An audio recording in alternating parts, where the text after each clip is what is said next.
Peace be unto you. My topic today is titled, Your Ministry is Not in Vain. And my text is taken from 1 Thessalonians 2, verses 1 to 12.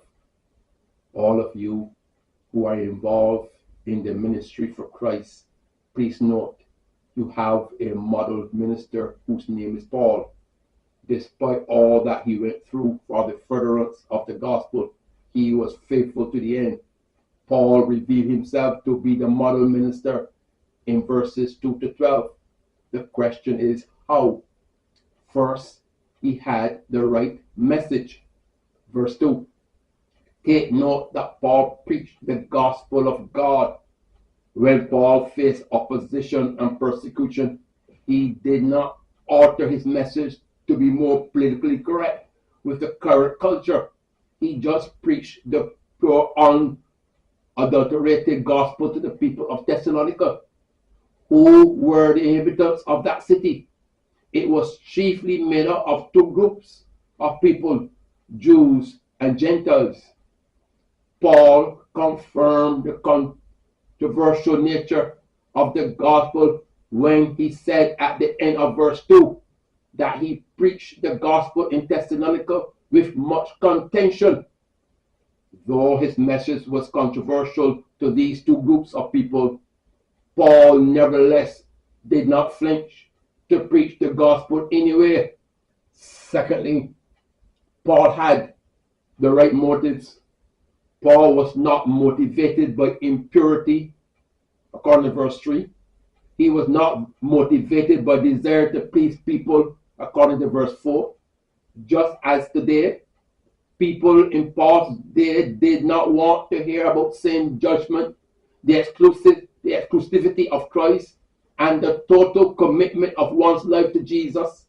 3, he was not motivated by greed, according to verse 5. Today, some ministers are motivated by greed.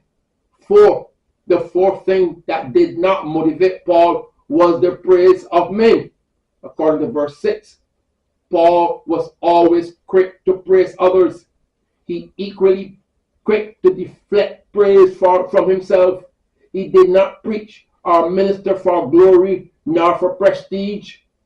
He did not seek the honor or recognition of people. Who among us does not like to be praised and honored by others?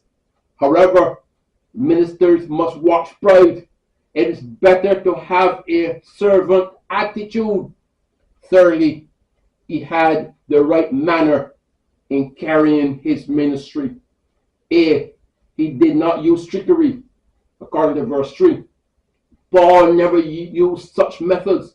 He was always upfront with his message and never used trickery to accomplish his goal. B, Paul did not use flattery. Verse 5, flattery is condemned by the Bible. Proverbs 29:5, Proverbs 20, verse 19. We should not go around insulting people, but neither should we be insincere in our praise. What we should do is find worthy things, especially things relating to a person's character, to sincerely praise, to encourage him or her in the Lord. Praise should never be given with ulterior motive. Let's now note positively the manner of ministry Paul did have. A, he was bold. Verse 2, despite his previous treatment, he preached the message of the gospel just as boldly in Thessalonica as he had at Philippi. Every minister must have this kind of boldness. B, Paul was gentle. Verse 7, some pastors are harsh and belligerent and argumentative, and strange enough, there are many people who like this kind of pastor. The truth of Scripture will always be controversial, but we should never present God's truth in a wrong spirit. C, Paul was sacrificial. Verse 8b, Paul was willing to sacrifice whatever necessary to impart to the Thessalonians the truth of God. We must stop thinking of church in terms of what we can get from it. but what we can give to it and its people, that we should have a spirit of giving and selflessness and sacrifice. D. Paul was diligent. Verse 9. Paul knew that the job of evangelism in Thessalonica would not get done by sitting on his rear and doing nothing. E. Paul was exemplary in his life. Verse 10. Paul exhorted or admonished the Thessalonians. He comforted them and he beseeched them solemnly to walk worthy of God. In closing, you couldn't want a model minister like Paul.